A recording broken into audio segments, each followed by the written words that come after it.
Assalamualaikum warahmatullahi wabarakatuh.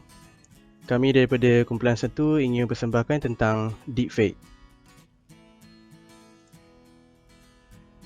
Nama saya Muhammad Hazim bin Azhari dan saya ditugaskan untuk pengenalan tentang deepfake.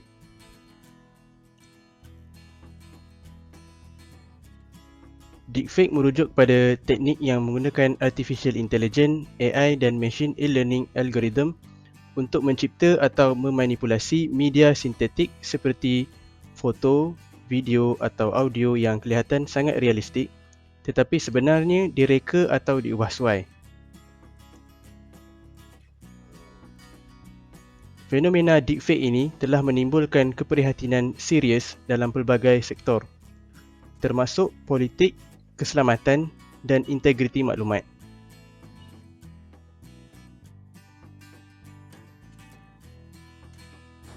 Jadi saya akan menerangkan tentang hubungan antara manusia berkaitan dengan deepfake. So, hubungan antara manusia dapat terpengaruh dengan deepfake dalam beberapa cara. So, pertama sekali, manipulasi dan juga pemalsuan identiti.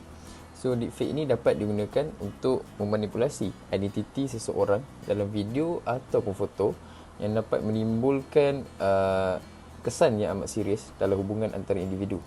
So, sebagai contoh, deepfake dapat merosakkan identiti seseorang ataupun reputasi seseorang yang menyebabkan keretakan hubungan personal antara satu sama lain. So, yang kedua, kebohongan dan juga ketidakpercayaan. So, deepfake ini dia dibuat dengan tujuan untuk menyesatkan dan mencipta penipuan yang melibatkan orang-orang di dalamnya. So, ini dapat menyebabkan hilangnya kepercayaan di antara individu dan mengganggu hubungan antara satu sama lain juga. Okey, akhir sekali, kesedaran dan juga pendidikan. So, deepfake juga boleh memainkan peranan dalam meningkatkan kesedaran dan pendidikan tentang manipulasi media. Melalui pemahaman yang baik tentang deepfake, individu tersebut boleh menjadi lebih sedar tentang manipulasi media dan membangunkan kemahiran kritikal untuk menilai betulinan sesebuah kandungan yang mereka tengok. Okay, so itu sahaja daripada saya. Dari hubungan agama, deepfake dapat menjadi sebagai suatu propaganda terhadap suatu agama dan dapat mengubah pemikiran agama di dalam sebuah negara. Sebagai contoh, video para ahli ulama dan tabligh telah menggalakkan hal-hal berkaitan LGBT kepada semua masyarakat. Hal ini dapat menimbulkan masalah dan fitnah di kalangan ahli ulama.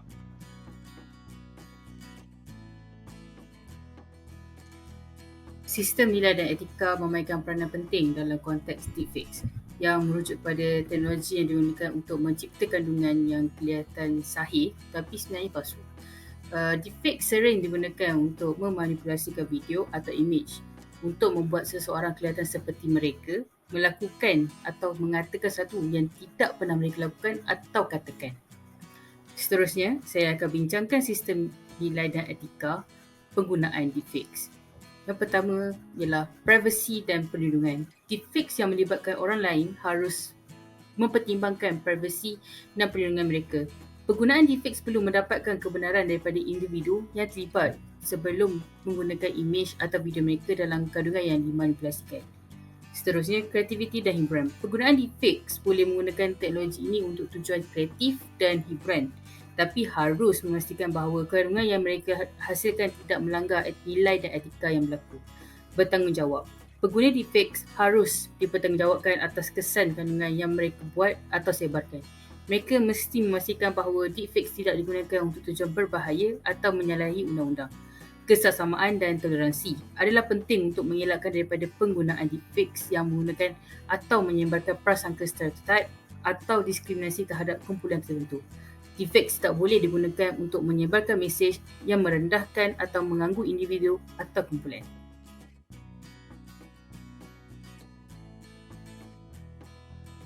Peranan deepfake dalam kehidupan adalah deepfake dapat digunakan untuk menciptakan video atau audio yang tampak seolah-olah orang yang telah meninggal. Bagi beberapa orang, ini dapat memberikan pengalaman emosional positif dan membantu mereka mengenang dan merayakan kenangan dengan orang yang telah meninggal. Bukan itu saja, penggunaan deepfake untuk menciptakan ilusi kehadiran orang yang telah meninggal dapat mempengaruhi proses pemulihan dan menghambat langkah-langkah yang diperlukan untuk menerima kehilangan tersebut.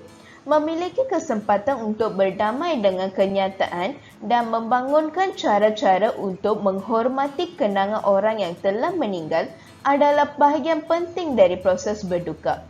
Bukan itu saja, deepfake dapat digunakan untuk tujuan kejahatan seperti penipuan kewangan atau pemerasaan. Misalnya, seorang penjahat dapat menggunakan teknologi deepfake untuk manipulasi suara seorang dan meminta wang atau mengumpulkan informasi rahsia.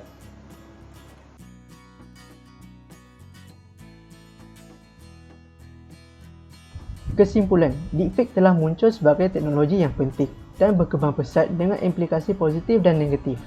Walaupun deepfake menawarkan peluang menarik untuk hiburan, ekspresi kreatif dan juga aplikasi penyidikan, ia juga memberikan pelbagai cabaran dan risiko.